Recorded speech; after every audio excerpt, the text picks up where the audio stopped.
Go in the crosshairs. I was cutting grass. I heard 5 shots, and I saw some of them guys running back towards where I was cutting grass. Next thing I know, police were everywhere. Tonight, stories of fear, 50 shots, and they act like they didn't even care. chaos, and hope. If we're strong enough as a community, it won't be a lot of shootings like that. 4 neighborhoods under siege this weekend. 12 people killed in the violence, 54 wounded, and so far, no one arrested. An issue so important, we will devote the next several minutes to it with our team of reporters. Let's begin with CBS 2's Dorothy Tucker, who goes inside the police tape where 4 people were shot on South Avers. Dorothy? Well, according to police, the shootings across the city took place, as you said, in 4 neighborhoods on the south and west side of the city. One of them is North Lawndale. Creative Scott is grateful he wasn't shot on Friday night in North Lawndale. There was multiple shots, at least about 50 shots. You know, that 50 shots, and they act like they didn't even care. Shots fired at 1528 Avers, and through the pod it looks like there's a few people down. 4 people between the ages of 13 and 25 were shot. Scott was here passing out flyers to promote his barbershop when he saw a white car slow down. Some guys got out, and they started shooting. People fell on the ground and hiding and screaming, dropping phones and cell phones and everything and keys to try to get away from the situation. When the shooting starts, what did you do? I'm like trying to see where the threat coming from. I'm definitely upset. Hard beating 100 miles an hour, you know, because I'm upset what's going on in the community. Scott estimates there were hundreds on the block because 2 hours earlier there had been a peaceful block club party. Sherry Brownlee says the party ended at 10, and she called police shortly after to clear the streets. I told them it was too much traffic out here, too many people out here to come clear the street. They never showed up. Around midnight, Brownlee was in her kitchen when she heard the shots. People just running and hollering, and it was a bad chaos out here. Brownlee and others want the chaos to stop. Somebody seen something, somebody got something on camera, and I'm telling the people to come out and just turn whoever did this in. Because if they don't turn them in and they know it or they know something, they might as well hit the gun in their hand themselves. Well, police are also asking for the community's help in reminding people that any information you provide will be confidential. Reporting live from police headquarters, Dorothy Tucker, CBS 2 News. Back to you, Rob. Okay, Dorothy, thank you. Well, take a look at the neighborhoods under siege from Friday until last night. On Friday night, from 6 until midnight, 3 people were shot, 1 was killed. Saturday, 14 shootings, 3 dead, bringing the total number of people to 17 shot and 4 dead. The most violent day was Sunday. 8 people shot at 1300 West 76th Street. 6 people shot at 1300 South Millard, and 5 people shot at 33 North LeClaire. In all, 49 shootings Sunday alone, 8 dead for a weekend total, and this is hard to believe, 66 shootings. 12 of those victims died. Let's go to CBS 2's Roseanne Tellez in the control room with a look behind the numbers and why this weekend was so bad. Roseanne. Well, Rob, it may also be tough to believe that overall shootings and murders are actually down in the city this year. But it sure didn't feel that way this past weekend, with the numbers climbing so rapidly. They were tough to follow.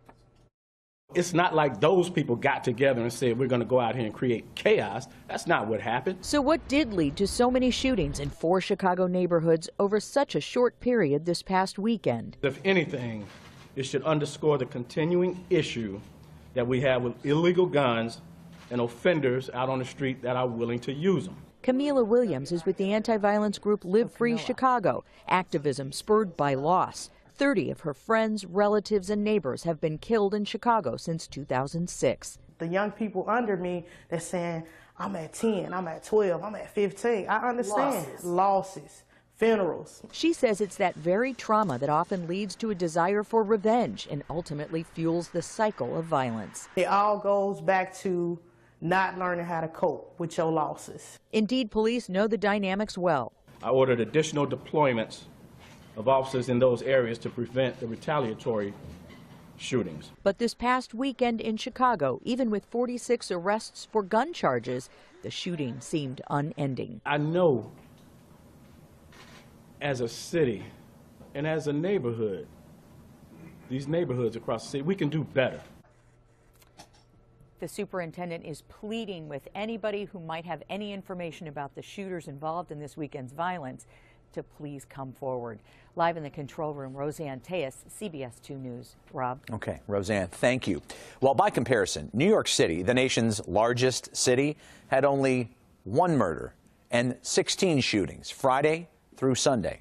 With the police superintendent by his side, a somber Mayor Rahm Emanuel spoke of the victims left behind by the massacres. And he had a tone we've never heard this forcefully in public. CBS 2 political reporter Derek Blakely joins us live from City Hall with more on that story. And he did sound very different today, the mayor did, Derek. He did, Rob. You know, after a violent weekend, Mayor Emanuel wasn't talking about changing police strategy or employing new technology.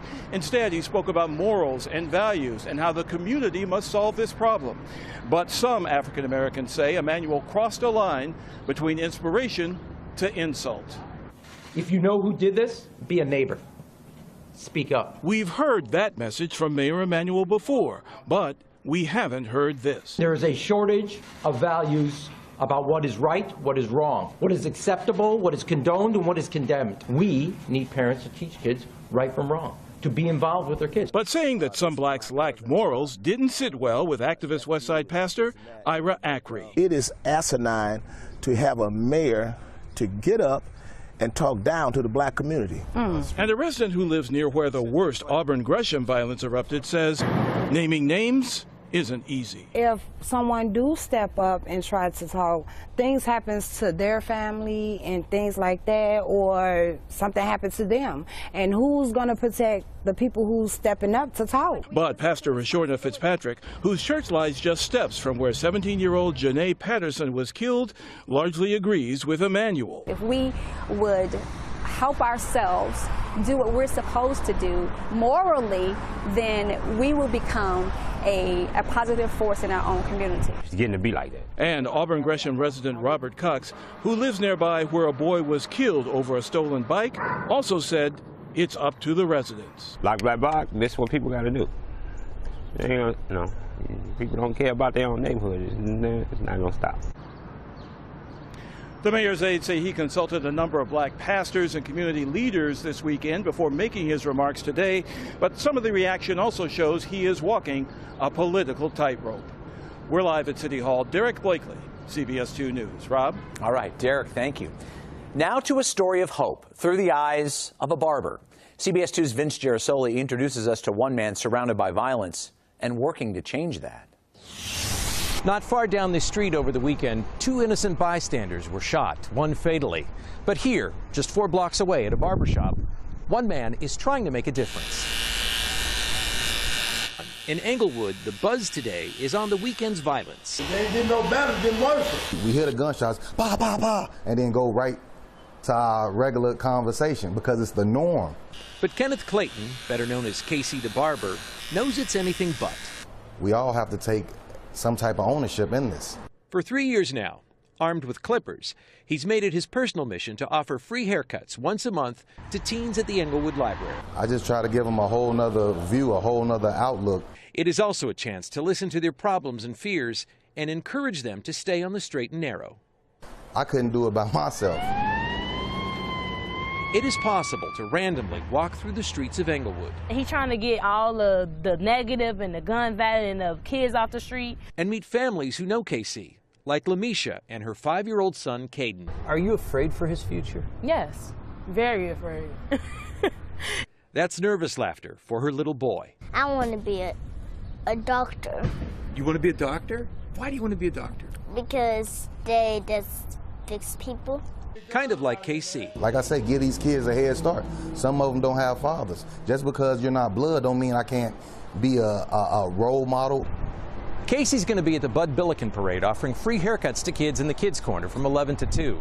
At first glance, you might not think that makes much of a difference. Or does it? In Englewood, Vince Gerasoli, CBS 2 News. Vince, thank you. There is